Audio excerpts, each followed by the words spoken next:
بتاعتك ايه؟ ياسر يا ريس. خد ال 100 جنيه بتاعتك ايه؟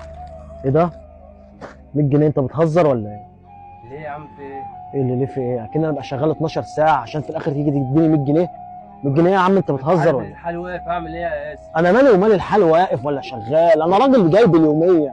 100 جنيه مين بياخد 100 جنيه؟ انت هو انت بتتكلم عيل صغير يا عم؟ انا عندي بيت وعندي دنيا يا عم. 100 جنيه تعمل لي 100 ايه؟ جنيه عادي اهو.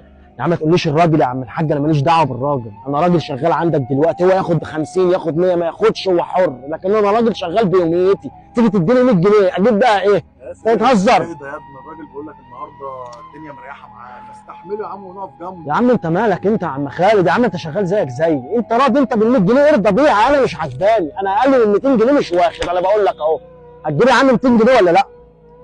شوف يا خالد بلا يشوفه ولا يشوفني، بقول لك ايه، انا مش عاوز حاجه بس عليا النعمه من نعمه ربي وحط داخلها لك تاني، وابقى اشبع انت بقى بال 100 جنيه. اوعى يا عم ولا اهدى ولا تهداش، اوعى يا عم.